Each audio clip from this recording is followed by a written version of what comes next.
Okay, good morning, everyone, and welcome to our weekly board session. It's Wednesday, May 31st, 2023. It's 9 o'clock-ish, and we are in the Senator Hearing Room at 555 Court Street, Northeast in Salem. As always, we start with the Pledge of Allegiance. So if you would please join me.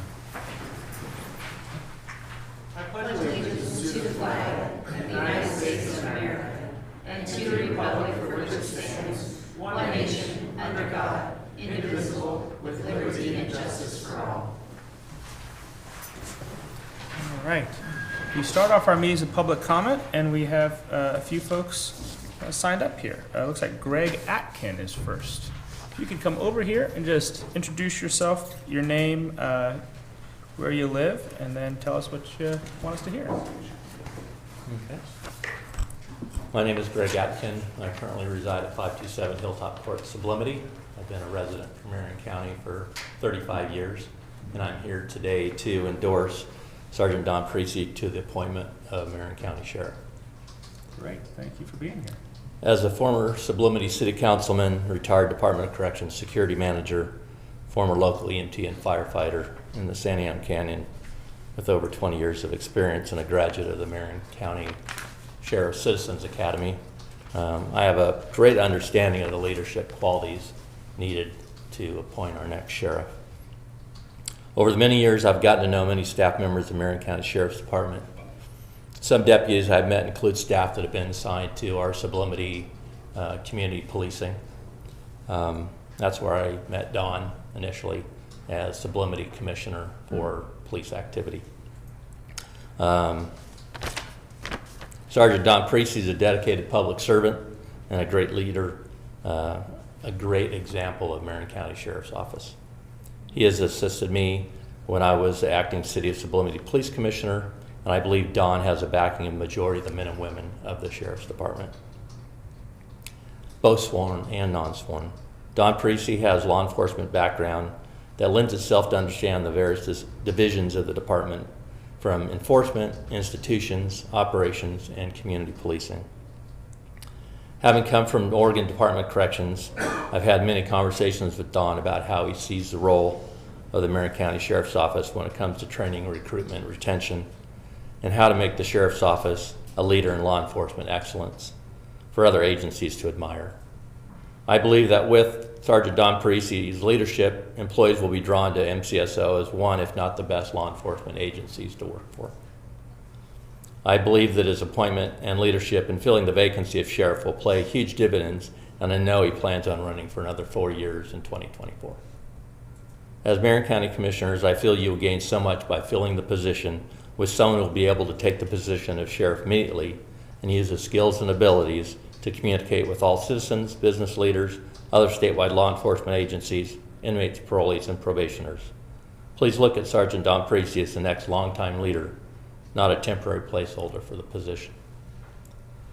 Sergeant Don Precy has both law enforcement and corrections certifications, which makes him highly qualified in both fields.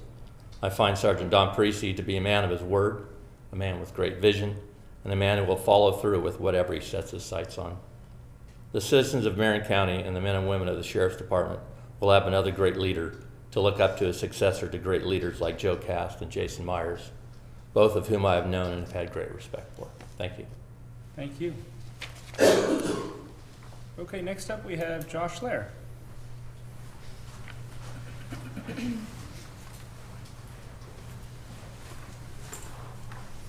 Good morning, Commissioners. My name is Josh Lair, and I am the Community and Law Enforcement Outreach Manager for Ideal Option, as well as the Chief Operations Officer for Be-Bold Street Ministries. I'm here today to endorse and talk a little bit about what Commissioner Bethel has brought forward to the Board of Commissioners in regards to what Marion County has identified drugs, crime, and untreated mental illness, of which homelessness encampments are symptom as top threats to the health, safety, and well-being of all residents. As a member of this community and this county, I won't allow my own children to go downtown. I won't allow my own children to go to a lot of places due to the activity that takes place. Now, homelessness is not a crime, and it shouldn't be. We shouldn't look at homelessness as a crime. It's the other things that are taking place within our community, within those encampments, within those groups of individuals, that is crime. And those things do point a great threat to our community and to the residents that live here. This is something that I'm highly passionate about working with our houseless individuals. They're our friends, our neighbors, people that we greatly care about and work with on a daily basis to support and help point in the right direction. I get nervous walking through the camps because of the activity that's taking place, the outbursts of anger, violence, and different things. I'm thankful that I have a group of individuals that I go with that I know are there to not only support me, but the individuals that we're out there doing outreach to. I think that the county has a great opportunity in this to support individuals in looking at what it looks like to have a successful future. There's lots of partners, community partners within this county that all are here to support those individuals. Measure 110 has allowed access to treatment services like never before. With my organization alone, I can guarantee somebody access to medication-assisted treatment to help in their substance abuse issues today, unlike no other organization in this county. We have people like Soaring Heights, where you can take somebody literally from the streets to being in a safe place to start learning different tools. Also something that we haven't had. The county has invested in, and it is a great organization, and one of their representatives is here today to also speak. There is lots of organizations here within this community that desire the same thing that you guys have on paper, and that's to see people be successful. Together as a community, we really can help make that happen. But the community really truly does need to come together and support what it is that you guys are putting forth. So I thank you for being willing to stand up for what is right for not only the community, but the members within the houseless community, which are members of this community. Because people are being victimized. People are being hurt, not just within that community of people, but outside as well. So the safety and concern for Marion County really does need to be looked at. And so thank you for doing so. I appreciate it. Thank you, Josh. Matt and Sarah, you're up next.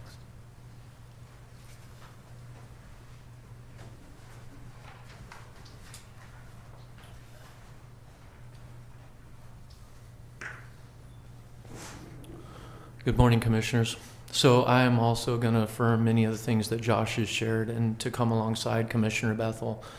So for sure, open-air drug use, there's no such thing as safety and love associated with that, not just open-air drug use, but anywhere where drug use is allowed. And I'm going to speak specifically to programs, and I also want to give great kudos to Soaring Heights. We have worked with them since their conception, and they literally are able to go from street to home and see significant success rates. And we've watched it. We're walking side by side with a bunch of folks that have gone through their homes. So we are absolutely in favor of more monies being allocated to them because it is a successful program that actually you can look to the data. And so I look forward to hearing what they have to say. And there are other programs that we oppose because they actually set people up for failure. So the low barrier shelter, there is a requirement based off from a portion of the definition in the state of Oregon is you cannot require people to engage in alcohol and drug treatment and or mental health services, because if you do, then it's no longer a low barrier shelter. So what happens when those things aren't addressed and somebody transitions into government assisted housing and those things continue and then they get evicted? Based off from the way it's currently set up, when somebody gets an eviction after they're in government assisted housing, they are literally ineligible for government assisted housing for 3 years. So ultimately it does set people up for failure.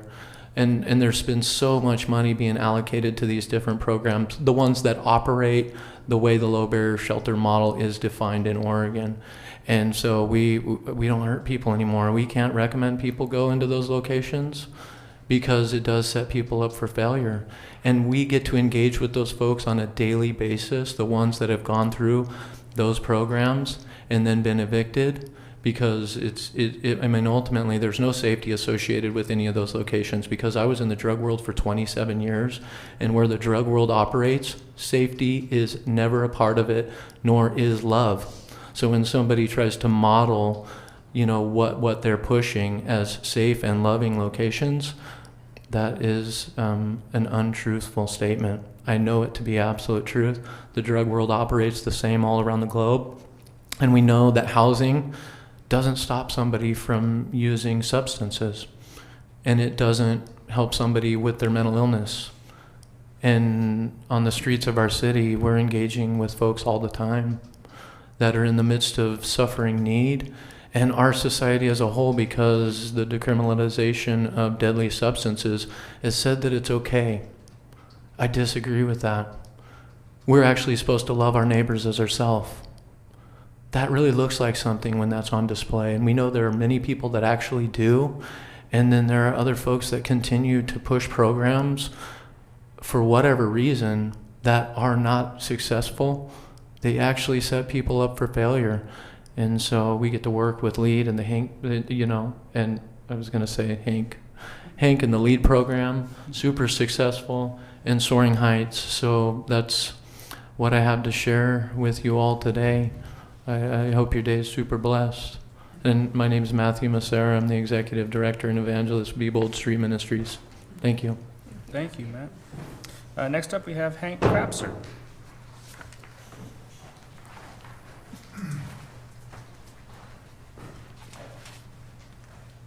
Morning, Commissioners. Good morning, Hank.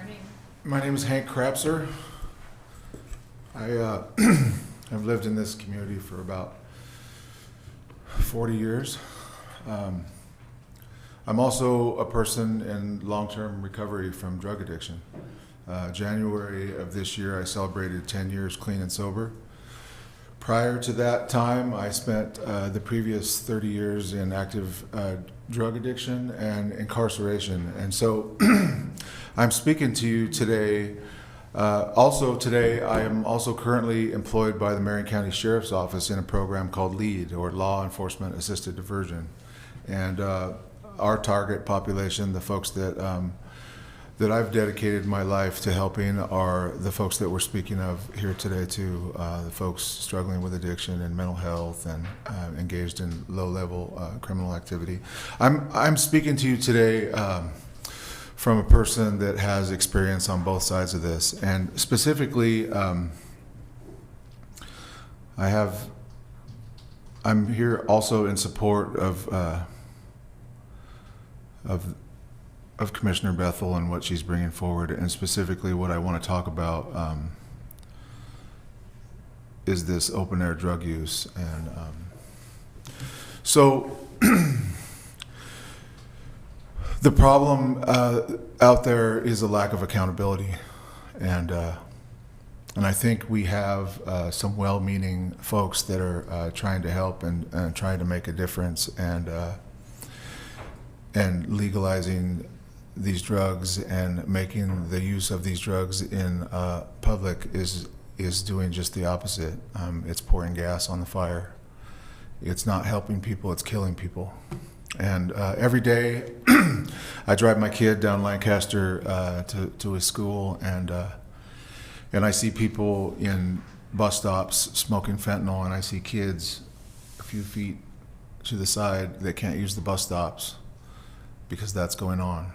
So in my day, when I drove a stolen car down Lancaster and it was full of guns and drugs and other people like me that were in there that were doing that same thing, and we got pulled over and we got felony stopped, we didn't just get cited and released. We didn't just get tickets and told to have a good day. We spent the next 5 or 10 years in prison. And it's crazy to me that folks like myself and folks like Josh, who spoke earlier, and folks like Matt are the ones screaming for accountability. We know that because if it wasn't for accountability, we wouldn't be here today.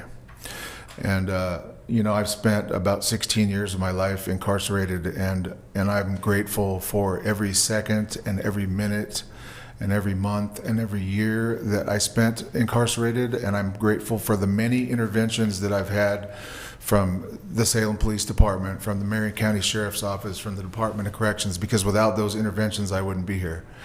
And so, as I said, I think we have some well-meaning folks that are trying to help, and it's not helping. It's hurting. It's literally killing people. And what an awful time for that stuff to be legal. The meth is creating a mental health crisis, and the fentanyl is wiping out a generation. And so accountability is what's missing out there. The jail needs to be staffed. The people need to. Back in my day, when we gave a UA, a dirty UA, or we didn't see our PO, we could get a 30-day sanction. And I think what's missing at my job is it's becoming increasingly difficult to help these folks. Because what do you think's going to happen when you tell a drug addict that it's okay to use drugs and it's okay to have drugs and it's okay, and for the drug dealers, as long as they keep it under a certain amount, they're not going to go to jail. And so they do that. They just keep it under that certain amount, and they sell drugs under that certain amount. And then when they're out of those drugs, they go get more up to that certain amount. And it's perpetuating what's going on out there, and it's killing people. It's not helping people. And so specifically, the part about the open air drug use is why I'm here today, and why I'm here talking about accountability, because it's what's missing out there and it's what's needed in our community. Thank you for allowing me to speak here today. I appreciate it. Thank you, Hank. Yep. And I also want to say thank you for your leadership. One of the things I appreciate about you is you don't, and you never have, allowed title or position or state in life to prevent you from leading. And I'm not much of a sugarcoater either. That's what you say. Thank you for That's what's going on out there is a lack of accountability, and that's what we need badly. I remember you standing up for the law enforcement assisted diversion program, I think before you were even in the law enforcement assisted diversion program, and being such a big advocate for it. And it had a big impact in our community and in our discussions. So I appreciate you doing the same thing today, standing up and saying what's right. Thank you. Okay, I made this mistake last time, so I'm not going to make it this time. Is anybody else here who wants to do public comment but didn't sign up? You would. Okay, please come and introduce yourself for the record. Because last time somebody didn't sign up and then I ignored them and they got mad at me. So I've learned, even if you don't sign up, you still might want to do public comment. Good job. It's kind of last minute, but. Hi, my name is Victoria Meredith, and I'm president of Soaring Heights Recovery Homes. And I want to just talk a little bit about, and thank you, Danielle, for this whole opportunity. I can 100% agree with Hank, Josh, and Matt. I came from years of addiction, and if it wasn't for accountability, I wouldn't be where I'm at today. I had a 3-year prison sentence hanging over my head that changed my life and allowed me to become the mother that I am today and the grandmother, and have the opportunity to be part of an amazing organization of Soaring Heights. It didn't start that way. I started out working in the field for over 14 and a half years. But what I want to focus on is the accountability. So Soaring Heights is not a low barrier. We do drug testing. We work with individuals that come into Soaring Heights so that they can become self-sufficient with the opportunity of knocking out those barriers, whatever they might be, getting a driver's license, but doing it the right way, making sure that they get everything taken care of. I wanted to share a little bit about some success stories that have come through Ideal Options, LEAD program, Matt Becerra, individuals that have come through Marion County Health and Human Services, Bridgeway. So we opened up our first house in 2018, and one of the young ladies that came to our house, she came in through the LEAD program. She stayed there, was reunited with her children. I remember when she came to Marion County, I was still working there. She was sleeping in her car in our parking lot trying to get into the MAT program.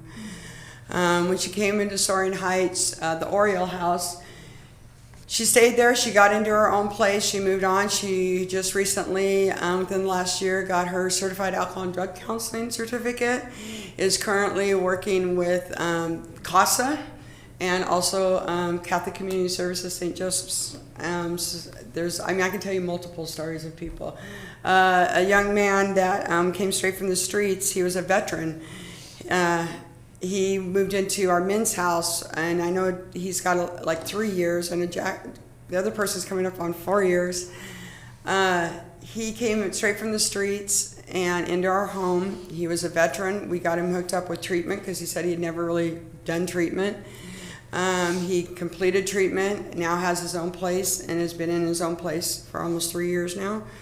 A young lady that just recently left our home on Sunday. She had 4 children returned to her as of the first of this year that was in DHS custody. And she just recently got her house in South Salem and has her 4 children, and her DHS case is getting ready to be closed. I have another young lady, she's working, and we're getting ready to go to a court thing on the 6th to get her license back, because we're not going to continue, we continue to work with them even after they leave, if that's what they need. We're not lead, because lead's forever, but we try to do our best. I also had another young lady that came to us from another place here in Salem that it wasn't working. She came to Soaring Heights, and she was with us for almost 2 years. She had a lot of trauma to go through, a lot of things that kept taking her back. And she never really dealt with it. She had completed treatment, she had her kids, but she kept falling short due to past abandonment issues and a lot of abuse. So we worked really hard with her to get her the continued mental health that she needed. Now she works for Bridgeway and is a certified recovery mentor and has her own place. These programs work, but it takes accountability. It takes individuals willing to make those changes, you know. And I'm right with Hank. If it would have been back in my day, I wouldn't have stopped using drugs if it was free. I mean, I'm sorry. I'm a full-blown addict, and if I don't keep my sobriety and my life intact, why would you? I mean, it's. So those are just a few of our stories.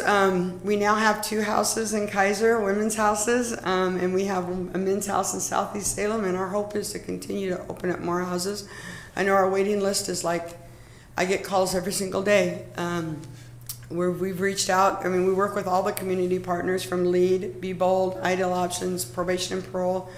We now are working with Belle Cottrell with the SOAR program and have 3 of those women in our homes, and they're getting ready to graduate this next month.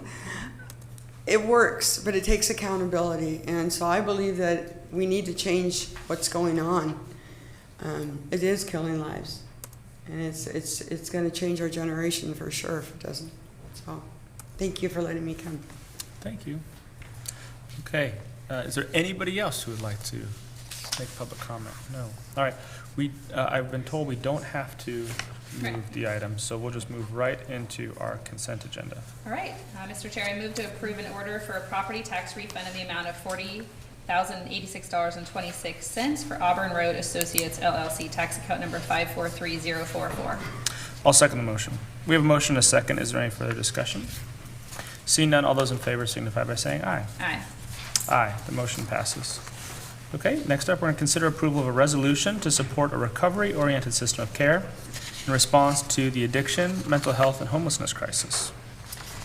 Thank you, Mr. Chair. I'm bringing this resolution forward today because this is my 3rd year as a county commissioner, and it has not been lost on me that we have a significant crisis in the United States, specifically here in Marion County, when it comes to, as Matthew Massera said earlier, really truly loving our neighbors.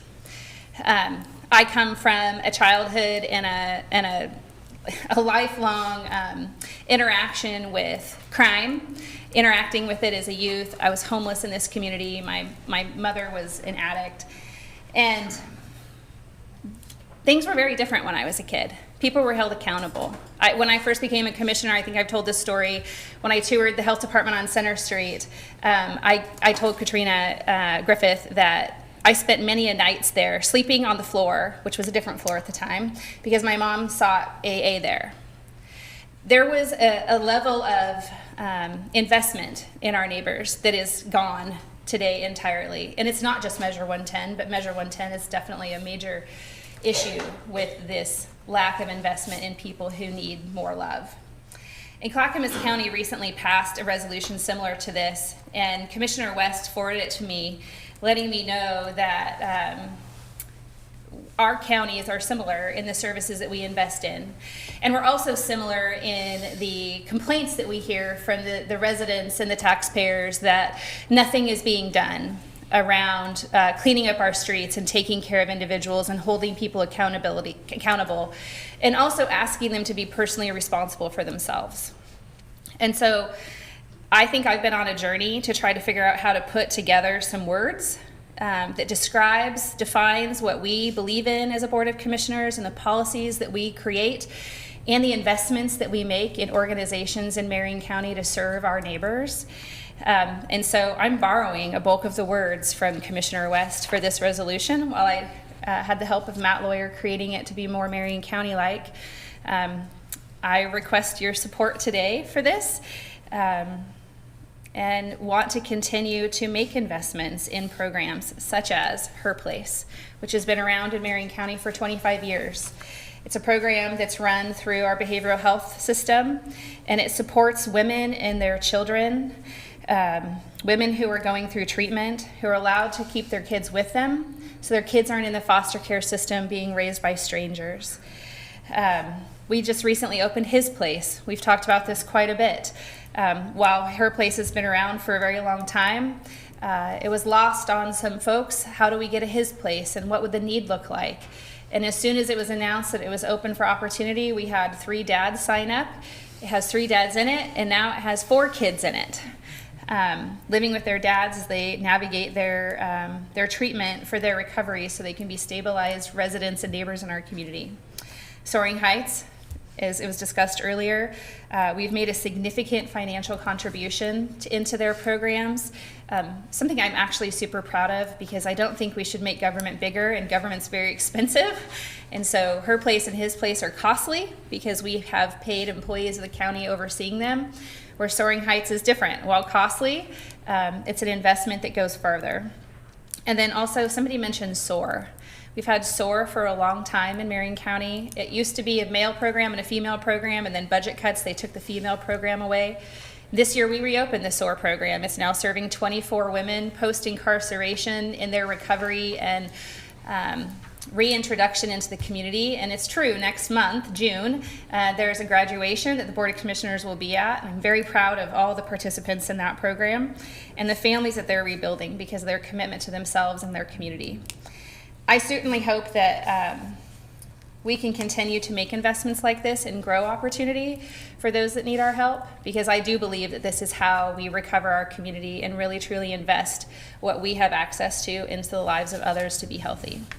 So with that, I move to approve a resolution to support a recovery-oriented system of care in response to the addictions, mental health, and homelessness crisis. I'll second the motion. We have a motion and a second, and I'd just like to make a few comments. I think we've talked about this before.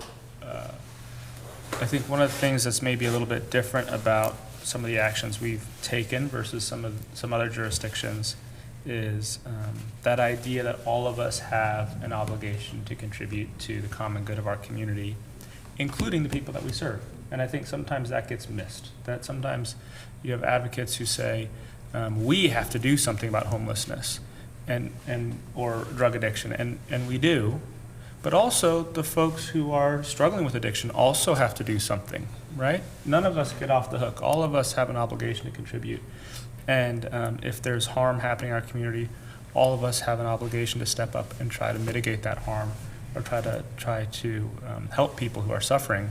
And that includes people who are homeless or are addicted, or they're also individuals in our community. And just like they have equal dignity to us, they also have equal responsibility. And just because somebody's struggles might be different, and so their obligation or contribution might change over time, right? Your obligation when you're living on the street and struggling with addiction might be first and foremost to work on getting yourself into a place of recovery. Or it may not be that it's your job to go help somebody else, right? That's It might right. be helping somebody else means helping yourself first and foremost. That might be your job at that moment. But then, as we've seen from some of the folks who've made comments today, 10 years on, 15 years on, now they're helping other people, right? So I think there is this thing that gets missed sometimes in this conversation, that there are certain people that are exempt from any obligation to the common good because of their situation in life, or maybe some of the trauma they've suffered in their lives. And that just can't be. Just like we're all equal in our dignity, we all have an equal obligation to the common good. And so I think when you treat people that way, you're actually respecting their dignity. You're actually treating them as equals to yourself.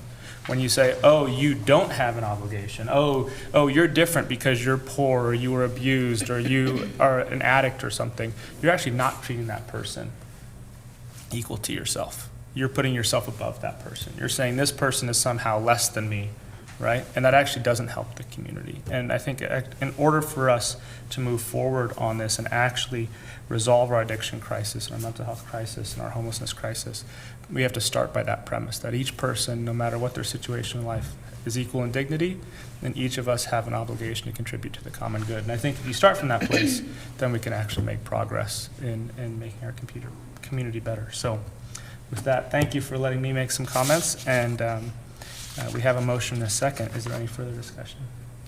Seeing none, all those in favor signify by saying aye. Aye. Aye. The motion passes. And for the record, while Commissioner Cameron's not present today, we have had this conversation many times, and he's aware of this resolution, and he was in support of it. So I'm grateful that all of us are behind this. Would you like to begin, or would you like me? Nope, go for Okay. it. This matter came before the Marion County Board of Commissioners at its regularly scheduled public meeting on May 31st, 2023. Whereas Marion County has identified drugs, crime, and untreated mental illness, of which homeless encampments are a symptom, as top threats to the health, safety, and well-being of all residents. And whereas Marion County believes in the dignity and worth of its residents and the communal good that is achieved when residents are on a path towards the realization of their full potential. And whereas Marion County acknowledges that 78% of those struggling with homelessness throughout North America also contend with the complex diseases of mental illness and/or addiction, whether a precursor to or result of homelessness. And whereas the U.S. Surgeon General specifically describes addiction as a brain disorder disease that results in reduced brain function, inhibits an individual's ability to make decisions and regulate his or her actions, emotions, and impulses. And furthermore, states that changes in the brain persist long after substance abuse stops. And whereas Marion County recognizes that housing alone cannot cure mental illness or addiction, and the nature of addiction and serious mental illness can make sufferers unable to recognize their own illness or seek help willingly. And whereas Marion County agrees that open-air drug scenes create violence and are incompatible with clean, safe, and vibrant public spaces, and make recovery from addiction more difficult. And whereas Marion County believes that all people have a right to clean, safe, and vibrant public spaces, as well as safe emergency shelter when needed. And whereas Marion County believes that harm reduction services, when not antithetical to a recovery-oriented system of care, can be effective in saving lives. However, they must be provided within a full continuum of compassionate care that includes prevention, intervention, treatment, and recovery for those suffering from addiction. And whereas Marion County believes that recovery is possible and that most people will recover, now therefore it's hereby resolved that all efforts to address homelessness by the county and its employees in partnership with local organizations must focus on helping all Marion County residents who are in crisis participate in realizing their full human potential by providing behavioral health and prevention services and protecting public spaces for use of the entire community. thank you. And I do just want to say lastly that for anybody that's here or watching or that will be watching, because this is not the end of this discussion for me, I invite you to participate in the actual lived site of what's happening in our communities. You're welcome to reach out to me, and I will introduce you to the organizations that we invest in, and you can meet the individuals receiving services and hear their stories firsthand. I will take you to the parks. Earlier this year in January, I went with Be Bold Street Ministries, Counselor Hoy from Salem, and Representative Deal into the Wallace Marine Park, and that's shared on my Facebook page. It is beyond troubling, and we cannot just stand by anymore and continue to allow people to harm themselves and others. So if you want to see what it looks like, I'll personally accompany you into our community so that way you can see and then also engage in returning our community to a livable space that we all want to participate in. Thank you. And would you mind if we just take this resolution and grab a photo with the folks that were here this Not at morning? all. It's not like formalized like a proclamation, so I just have this one, and then we'll send them Okay, the pretty one later. okay.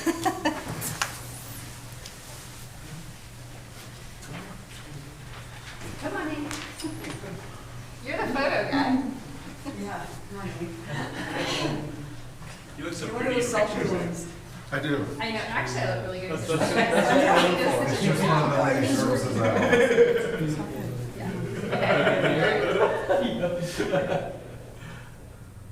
Alrighty, 1, 2, perfect. Thanks, guys. Thank you. Jess, are you gonna take a picture?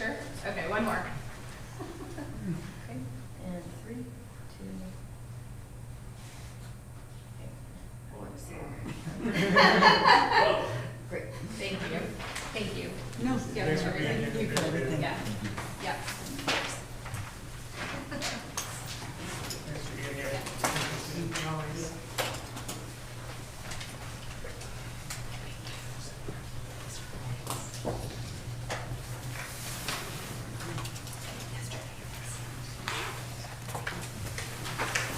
Okay, where were we?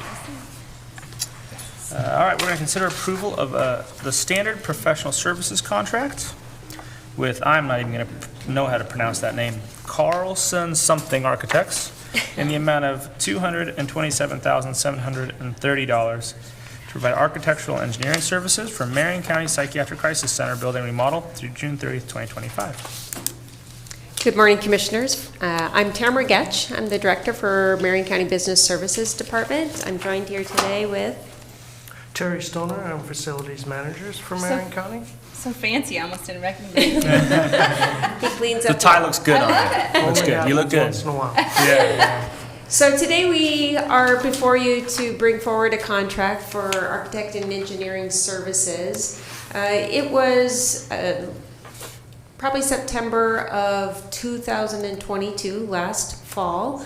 Marion County purchased a facility located on Commercial Street for the expansion of the services being provided through the Psychiatric Crisis Center.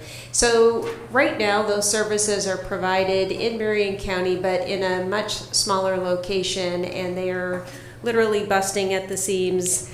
And we are in high need of expanding that space. So with Marion County's purchase of this property, we are able to do a remodel so that those services can be provided with a little bit more space for their staff, a more comfortable setting for those that come into those services. This contract is only for architecture and engineering services, and right now, this is what they'll help us do in the design of the layout of this remodel, making sure that we consider all things needed to fully operationalize the services once they move into the location. Terry will be overseeing the facilities and contract management, but we'll be working arm in arm with Anne-Marie and her team from the health department. As I said, today it's only the contract for our architect and engineering services, but we can answer other questions. Terry can talk to you about what kinds of things that we'll be providing there, and Anne-Marie's prepared to talk about the types of services that will be provided there if you so choose.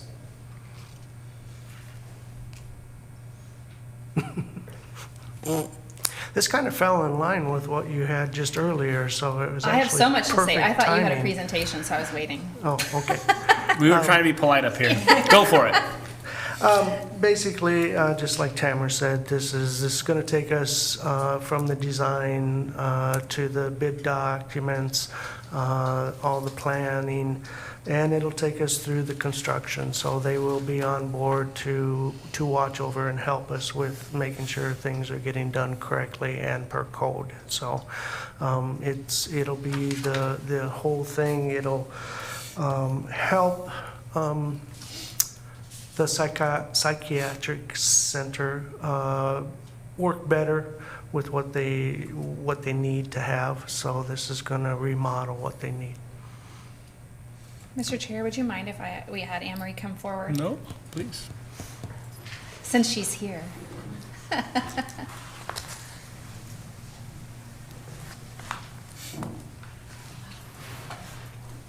morning, Commissioners. Good morning. Anne-Marie Banfield with Health and Human Services. Thanks for being here. Yes, this is exactly in line with that resolution that we just passed. And since you're here, I'd actually really love for you to, one, talk about the rebrand. It's getting a new name. It is. And if just, briefly, what's the array of services that you're providing, and what does the expansion look like for the access to more once we get the new building open? All right, I'll try and keep it brief. I'm sorry. You can take all the time you need, but. Well, I would tell you that the Psychiatric Crisis Center has some distinctions in the state. We are the longest running 24/7 crisis center. We have been open for 27 and a half years. I just celebrated 30 years with the county, and 29 of those have been in crisis work. And so we've seen a real expansion of what we do, from just seeing people who are having some very specific mental health crisis, to now we are a crisis center, and we are changing our name from Psychiatric Crisis Center to Behavioral Health Crisis Center, so that people will feel like whatever's going on, they can come see us. And our mission has always been to see anyone in Marion County who perceives themselves to be in crisis. It doesn't necessarily need to be a psychiatric crisis. Right now, about 90% of the people that we serve are co-occurring for drugs and alcohol. And the reality is, a lot of the psychiatric medicines we have don't always help the symptoms that people are experiencing. And they don't always help the emotional pain they're experiencing. And so the ability so they will sometimes use drugs and alcohol to self-medicate or manage life. And we need to stop blaming people for the ways they've learned how to survive, and we need to find new ways to help them live thriving lives that are safe and can help them get access to resources that they need. Right now, we're in a building that's just under 4,000 square feet. It is on the Salem Health campus, and I will just put a plug in for how grateful I am for the partnership that we've had with them. They've allowed us to be there to serve people. We are very good partners with them. They can literally walk somebody out the emergency room door and point to our building and say, that's where you need to go. And so we are working with them for how we're going to make it easy access once we move. I know the building needs some work, but we are so grateful to find a building that is close to the hospital, so that we can continue that partnership and be available. I am literally across the street from the Psychiatric Medicine Center, where they provide it's the acute care psychiatric hospital, and we are able to assist them with somebody who's discharging, who maybe doesn't have anywhere to go, maybe they aren't connected with services yet. They literally can walk them across the street to us, and we will wrap services around them. One of the things that's unique to our program is that we not only do crisis work, but we have 15 programs out of our very small building. And we are able to, when somebody comes in, we can do that initial intake. We can set them up for a crisis prescriber appointment within just a day or two. We have transitional case management, so that they can come in and immediately have access to case management supports. We have peers in our office. We have certified recovery mentors in our office. We also have transitional treatment beds. We don't do housing. Housing with crisis work isn't always a good fit.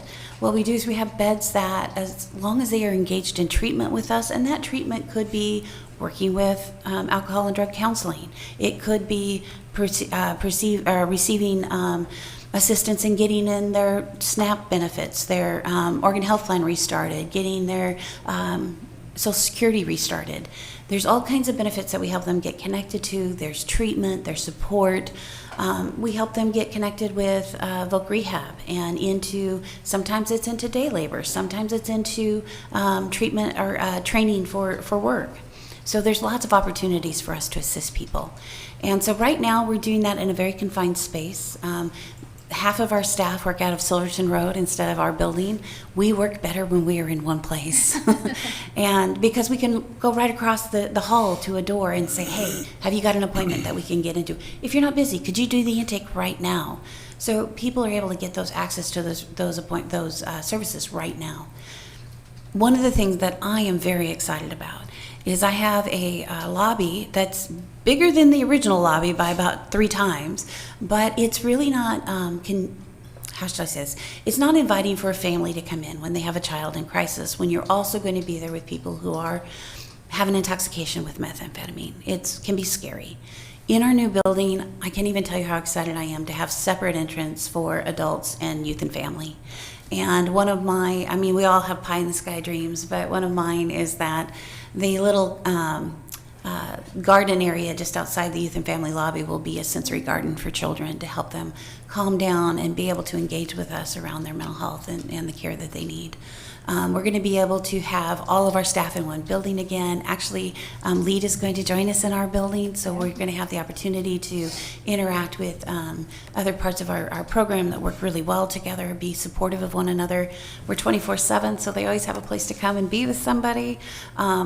One of the things that we do that's a little different than most social service agencies is we host people. So when they come in, they're going to be offered food, coffee, water, whatever it is that is going to meet their need in that moment and help them connect with us. All of our partners, whether it's our mobile crisis team where we have a qualified mental health professional in a car with a law enforcement, or are we sending out bottles of water and food and whatever it's going to take to get that person to come in and be in services with us. We're developing outreach teams to work with the 988 system and go out and meet people in the community. In fact, later today I'm meeting with an ex-cop who's going to help us develop a safety system. So when our staff go out there, we know they're safe and that we're there, they've got support. So there's so many wonderful things that are going on right now.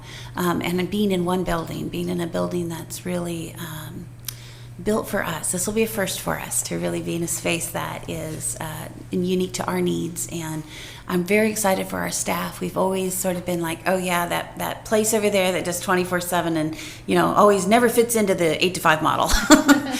They're finally going to have a really nice lunchroom and space for them to have a break. And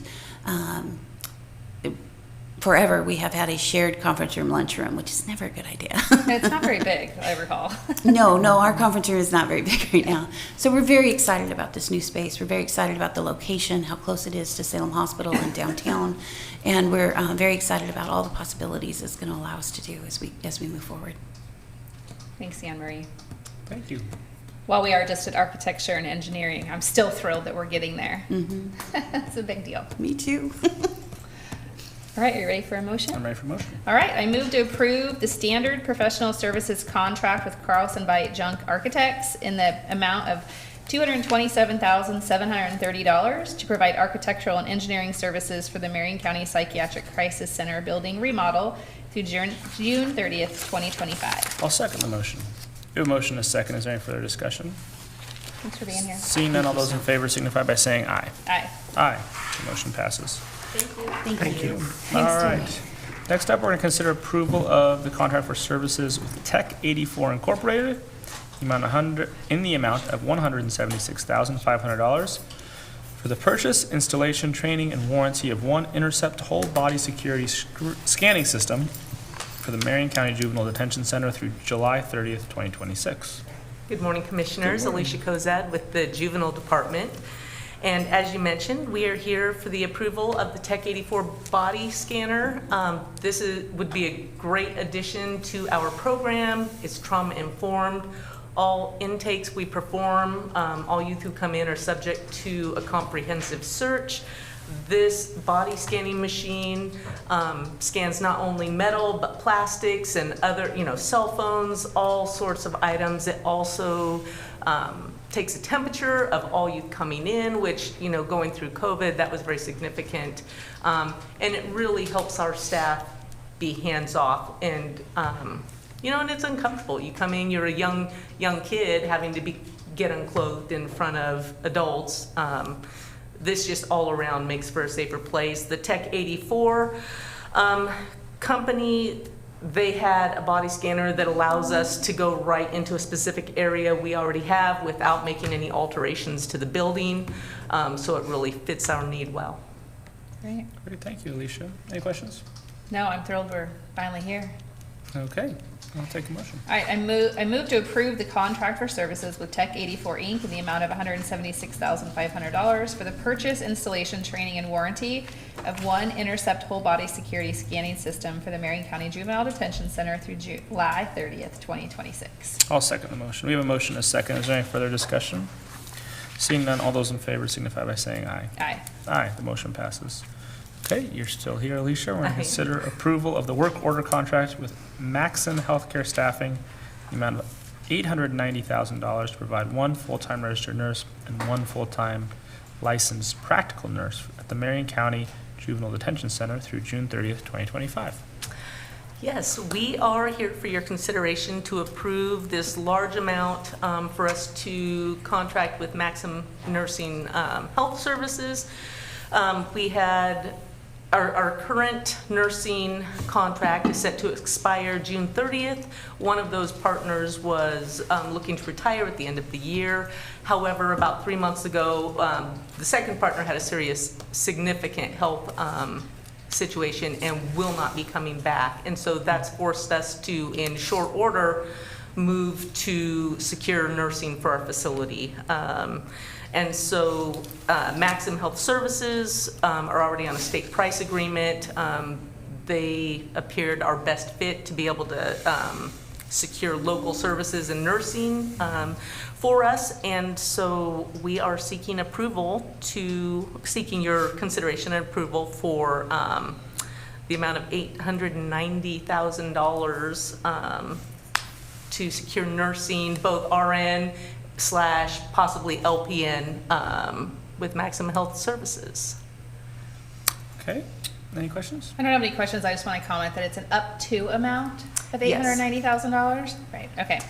Well, then I move to approve the work order contract with Maxim Healthcare Staffing in the amount of $890,000 to provide one full-time registered nurse and one full-time licensed practical nurse at the Marion County Juvenile Detention Center through June 30th, 2025. I'll second the motion. We have a motion and a second. Is there any further discussion? Seeing none, all those in favor signify by saying aye. Aye. Aye, the motion passes. Thank you, Right, Alicia. thank you. Thanks for being here, Alicia. Tell Troy sorry. All right, next up, we're going to consider approval of the purchase order with John Deere Financial in the amount of $400,000 for parts, supplies, and repair services for the county's heavy equipment fleet through April 14th, 2027. Who is that? Is that you, Brian? So Dennis is not yet here. Can we move that down to the bottom? Sure, okay. We're going to consider approval of amendment number 3 to the contract for services with Keller and Associates Incorporated to add $182,907 in American Rescue Plan Act funding for a new contract total of $2,095,927 for property acquisition support and financial analysis services for the North Santiam Canyon Sewer Project through December 31st, 2026.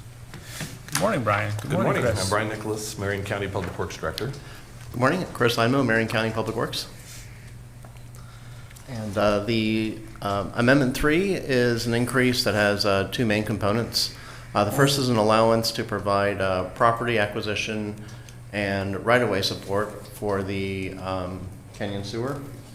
All of this is under the procedures in the Uniform Act for both Mill City and Detroit. And that will also include appraisals, relocation assistance, and other steps involved in the acquisition for those treatment facilities. The other component is a financial advisory. This is primarily going to be updates to the business case analysis that was prepared as part of the master plan. Those updates will reflect some of the latest developments in the project, such as the ARPA funding, and will give us a little bit more of a real-time look at the impacts of project decisions on the long-term operating cost. And then there is also a small component there for coordination between Marion and Lynn counties. Okay, thank you, Chris. Brian, do you have anything to add? I don't have anything to add on this one. Commissioner Bethel, do you have any questions? I'm just a little confused. I'm sorry. So you're asking for $182,000 to increase the contract total for just kind of like the preliminary work to get the property eventually purchased? Have you determined the property yet of the options that we have previously were provided? Yeah, so this is support to include appraisals as far as, but this will take us through the property acquisition phase. But the property hasn't been selected yet. Well, these are primarily the 4 evaluation sites that we've Of the ones you briefed the have board on. selected. Yes. But you haven't chosen the final one yet. Correct. That's what I'm Right. asking. Yes. Okay, Yep. thank you. Yeah. I'm just a little confused. Yep. But I got it. Okay, you got it? Okay. Yep, I do. I move to approve amendment number 3 to the contract for services with Keller Associates Incorporated to add $182,907 in American Rescue Plan Act funding for a new contract total of $2,095,927 for property acquisition support and financial analysis services for the North Santiam Canyon Sewer Project through December 31st, 2026. I'll second the motion. We have a motion and a second. Is there any further discussion? Seeing none, all those in favor signify by saying aye. Aye. Aye, the motion passes. Okay, next up, we're going to consider approval of the engineering-related services contract with Harper, Huff, Peterson, Regelis Incorporated in the amount of $436,121.42 in American Rescue Plan Act funding to provide professional engineering and land surveying services for the City of Gates Central Street improvements through June 30th, 2025. All right. Good morning again. Brian Nicholas. This time I am the acting capital projects manager for Public Works. Ryan is out on vacation this week. Good for him. All right. So I have a contract to present for board approval. This is for the engineering services for design of the Central Street ARPA-funded street improvement projects in Gates. Let's see. So we did a consultant selection process, and Harper Hoff Peterson Regalis was the consultant selected for this project. So I'll go through the scope of the project just a little bit, as well as the contract itself.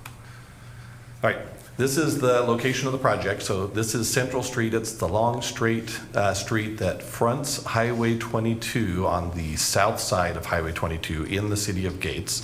So this is the street you see across the big swath of green grass in between the highway and downtown. The scope of the project is to construct curbs, sidewalks, some storm drainage if necessary, add some street lightings, and there is a sort of an unofficial park and ride parking lot on the north side of Central Street that folks use. So in the scope, we can also build an enhanced pedestrian crossing across Central to connect the sidewalks with that existing parking lot. All right. So HHPR was a consultant selected for this, and Ryan and Mark negotiated a scope of services to get this project done, and we've included some contingency tasks. The schedule on this is pretty tight. The hope is that we'll complete design and put this out to bid about November of this year, and that's a pretty tight timeline for a design project, but it is a pretty modestly sized project. So you'll see nearly $200,000 in contingency tasks. We do not expect to use those contingency tasks, but they're there in the contract in case we need to invoke one to get an item here or there dealt with so we can hit that target bid date. The idea is we'd like to construct this next summer during the regular construction season next summer. In HHPR's contract, we have scope of services for design survey, as well as the project design to produce the bid documents. It includes environmental reviews, also the support services during the award, and construction inspection services. So that's why in all this is $245,000 is a fairly sizable chunk of the design of the total contract budget, because it goes all the way through the end of construction. And again, the plan is to design this summer, bid this fall, and have the construction on the ground next summer. All right, and with that, I'm happy to answer any questions you have. Was this didn't we get $600,000 for this? Legislative. Right, legislative ARPA funds. So obviously there's money left over. I think when we had a management update, folks were a little concerned that we would be have some heartburn of the $436,000 price tag. I think it was Chris Hepley. Yeah. And I'm just thrilled that this is even happening, because it seems like it's taken forever to get here. For one, it took forever to get the money from the state. But what's the plan for the remainder? The remainder is the construction budget. Oh. So pretty tight construction budget as well. Yeah. Yes. Okay. Yep. Good luck. Okay. All right. I move to approve the engineering and related services contract with Harper Hoff Peterson Regalis in the amount of $436,121.42. An American Rescue Plan Act funding to provide professional engineering and land surveying services for the City of Gates Central Street improvements through June 30th, 2025. I second the motion. We have a motion and a second. Is there any further discussion? Seeing none, all those in favor signify by saying aye. Aye. Aye. The motion passes. Okay, and now we're going to consider approval of the construction contract with Roy Hauk Construction LLC in the amount of $3,353,650.85 to provide asphalt concrete resurfacing for various Marion County roads through November 30th, 2024. All right, again, Brian Nicholas, Marion County Public Works Director. This is a contract for construction, so I'll give you the the details on this. This is our large summertime paving contract that we do every year. This map shows the roads, and we're focusing on areas east of Salem, just outside the urban growth boundary. This is, like I said, this is our big overlay project that we do every summer, targeting roads around the county. So we'll be paving Lardon Road from Silverton Road, not quite out to Howell Prairie, but close. Also State Street east of Howell Prairie, and then this pocket down in southeast Salem, Culver Drive, McClay Road, 75th Avenue, and 62nd Avenue. And Culver Road, Culver Drive, this is the project where the city of Salem has contributed some funds to widen the pavement there. So this is our basic overlay program. So we'll be paving about 16 miles this summer under this contract. We'll also be widening Culver Drive. Right now it has a pavement width of 21 feet. We'll be widening that out to 24 feet. Let's see, we'll be doing some pavement repairs before we do the overlay where needed. Of course, when you overlay, the elevation of the road comes up a few inches, so we place gravel to level out the shoulders. Each of these roads will get raised pavement markers, reflectors, centerline reflectors, plus miscellaneous work, adjusting mailboxes and manhole lids and all those kind of things. All right, the low bid was received from Roy Howe Construction. That bid was $3,353,000, and this is the construction contract for the upcoming fiscal year. So this contract would begin July 1st to the end of the pavement season, which generally runs about till the early part of October, but then there's typically some follow-on work, so we usually have this contract run out through the end of November. All right, I'm happy to answer any questions you have. Any questions for Brian? I think just for my own, reality. So we're paying over $3 million for just 16 miles of road. Yes. Just on a basic calculation, that's like $210,000 a mile. So for anybody that gets upset about the fact that we don't pave more roads in a year, it's pretty expendy. Yep. This is why the power horse of our pavement preservation program is chip seal that we do in-house. Yeah. We can do that for around $20,000 miles, $20,000 to $25,000 per mile versus close, Sure. A little over $200,000 per mile. But every once in a while, the target is to try to do a structural overlay about every 20 years or so on the lower traffic roads, but the heavier traffic roads, we just can't squeeze 20 years out of it by just applying chip seals every 7 years. So, so some of these roads we have paved within the last 20 years, but we try to stretch that out as long as we can with chip seals. We had a conversation with Scott recently about the, I don't know what the road is, from Sublimity to Silverton. And of course, Cascade Highway. Okay. Yeah. Somebody had complained, and at the time I was like, I don't know what the big deal is, but of course I've driven it like 25 times since that conversation, and now I'm like, oh my gosh, is that slated at some point in the near future for some level of repair, or do you do a full? Yep. When it was wet over the winter, yeah, we've had a lot of pavement unraveling on Cascade Highway. We chip sealed it about 8 years ago, and just to try to hold things together and keep water out until we could get around to doing a full repair.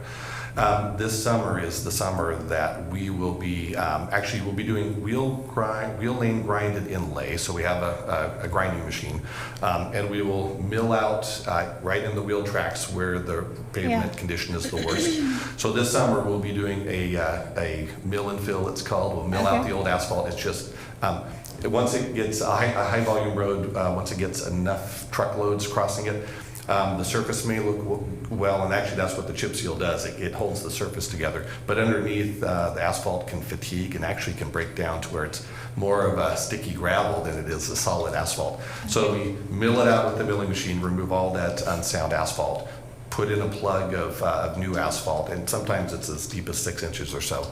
And we'll let that sit for a year or two, and then we'll come back and do a leveling course under the paving contract to set it up for the long term. Okay. Yep. So rubble, that's what Scott calls it, the rubble underneath. I think that's his word. Yep. Yeah, well, I noticed it. I drove it like 4 times this weekend, and I was like, wow, this is bad. No wonder they're complaining. Yep. So I'm glad to hear that it's going to be worked on. Yep. We, when the weather was wet, we put some coal patch material and drove some trucks over it to kind of Yeah. hold it in. When the weather turned nice, we have been doing just our basic pothole hot mix patch Yeah. repair this spring, but it'll start to get some real attention this summer. Good to know. I'll avoid it. Okay. I'm really trying to prolong this so when Dennis shows up. I'm doing everything I can. I think You might be on the hook, Brian's Brian. going to have to talk about it. Okay. Well, then I move to approve the construction contract with Roy Hout Construction in the amount of $3,353,650.85 to provide asphalt concrete resurfacing for various Marion County roads through November 30th, 2024. I second the motion. We have a motion and a second. Is there any further discussion? Seeing none, all those in favor signify by saying aye. Aye. Aye. The motion passes. Then on the purchase order, item number 6, I would request that we defer that for another meeting. There's a detail there that I think we want to come to management update with. Okay. Thank you. Thank you, Brian. All right, we are going to recess as a Board of Commissioners, and we're going to convene as a Contract Review Board, and we're going to consider approval of an order granting a class special procurement, excuse me, to award student internship agreements for law student work-study programs to public and private law schools.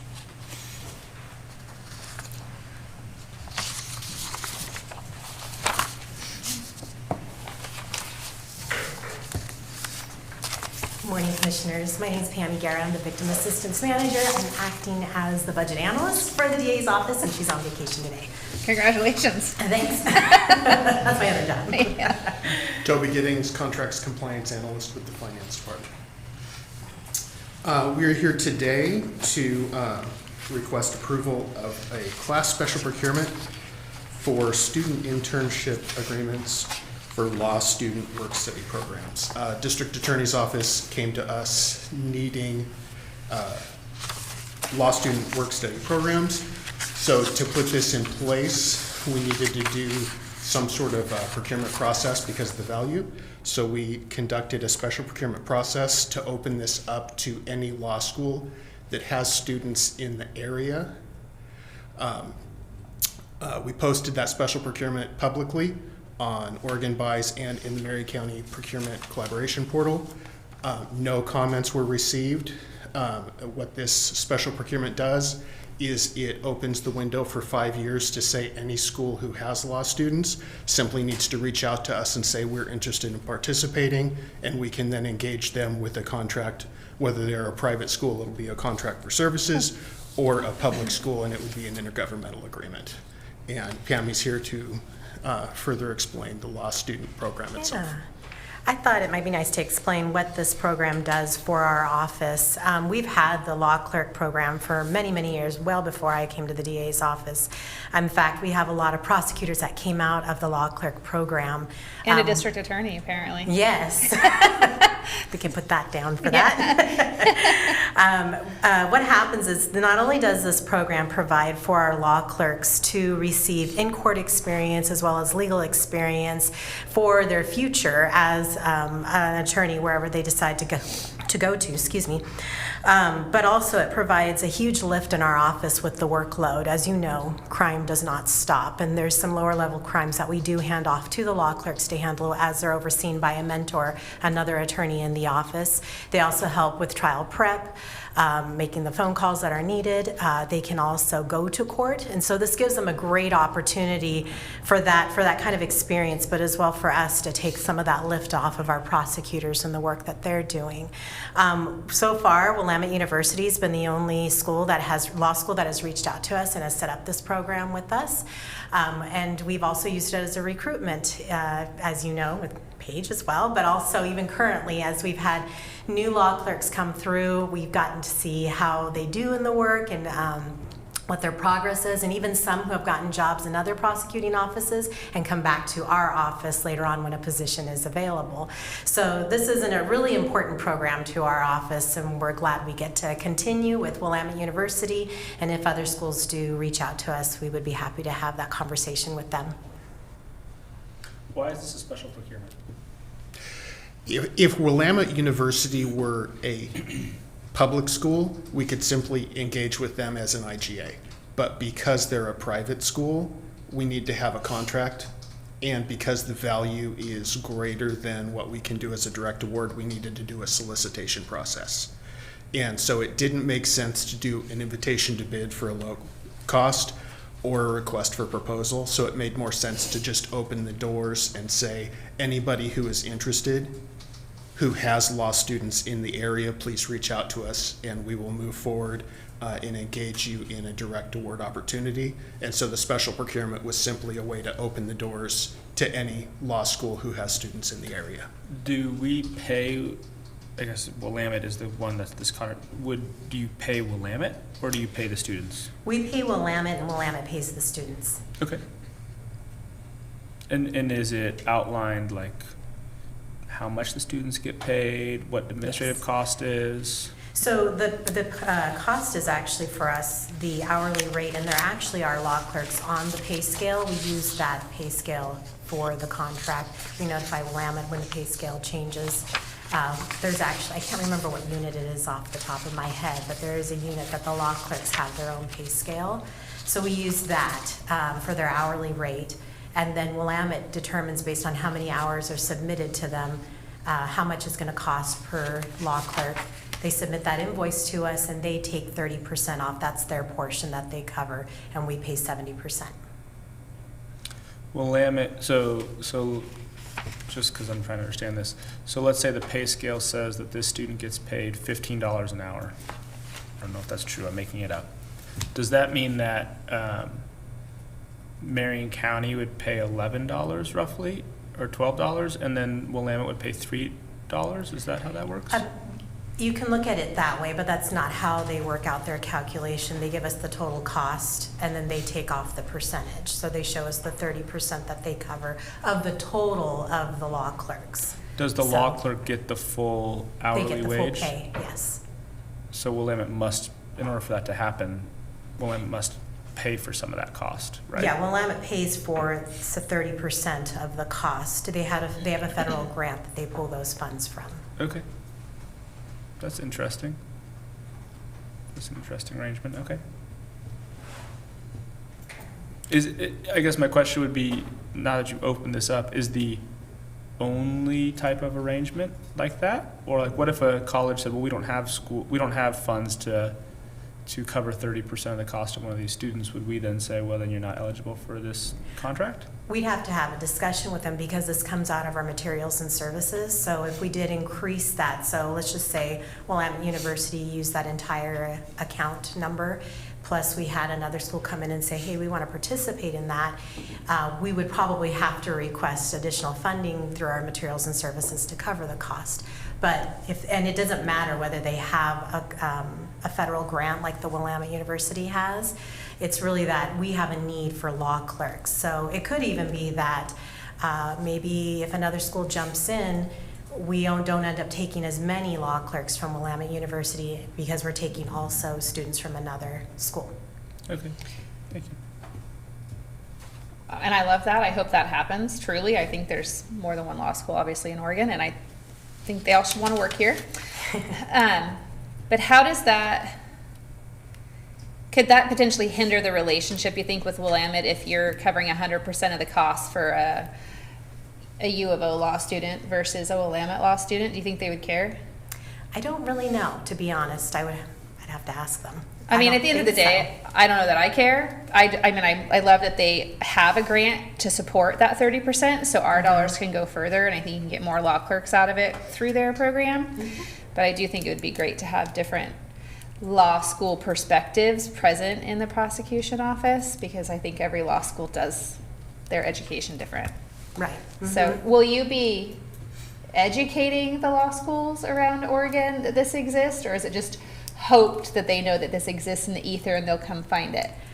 Well, so we have someone who actually does all the recruiting for the law clerks, and I think typically we just have always pulled from Willamette because they're right down the street. Sure.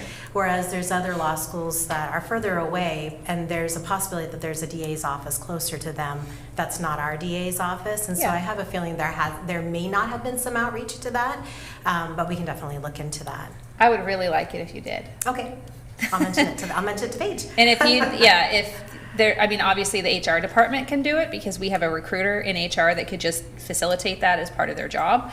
If it's not something, you know, you want to support in the DA's office. So I can just, Paige can let Jan know, or Jan can follow up with Paige. Great. You good? I'm good. Okay, I always get these confused. So do you want me to adjourn, make the motion and adjourn, or just, are you gonna Why adjourn? don't we make the motion and I'll adjourn? Okay, I move to approve an order granting a class special procurement to award student internship agreements for law student work-study programs to public and private law schools. I'll second the motion. We have a motion and a second. Is there any further discussion? Seeing none, all those in favor signify by saying aye. Aye. Aye. The motion passes. Thank you both. Thank you. We are now adjourning as a contract review board. and we're- Mr. Chair? Yep. I would just like to go back to the Public Works item that the Item director 6. asked to, I think he said the word defer. I think for the clarity of the record, the board might want to consider doing a formal motion to remove it from the agenda so it can be added back on when they bring it back on. Okay, I'll entertain a motion to remove item number 6 from the agenda. I move to approve item number 6 of the purchase order with John Deere. To remove it. To remove, excuse me. I move to remove item number 6, the purchase order with John Deere Financial in the amount of $400,000 for parts, supplies, and repair services for the county's heavy equipment fleet through April 14th, 2027. I'll second the motion. We have a motion and a second. Is there any further discussion? Seeing none, all those in favor signify by saying aye. Aye. Aye. The motion passes. Okay. Is there, that's it for our agenda for this meeting. Is there anything else you'd like to discuss, Commissioner Bethel? I just want to say that the Marion County Fair is not far off, and tickets are available online at a discounted rate. You should buy one. I mean, I should, except for I'm going to be there for like 2 whole days as a commissioner, so I think they just let me in, which is great. I meant the Oh, collective the you. community should buy it. Yeah, it's a discounted rate. I don't know why you wouldn't. It's cheaper online, and then you just have a QR code on your phone, and you just scan it on your way, and it's totally convenient. That's all I There you got. go. Go buy a ticket to the Marion County Fair. It's going to be a blast. With that, we're adjourned.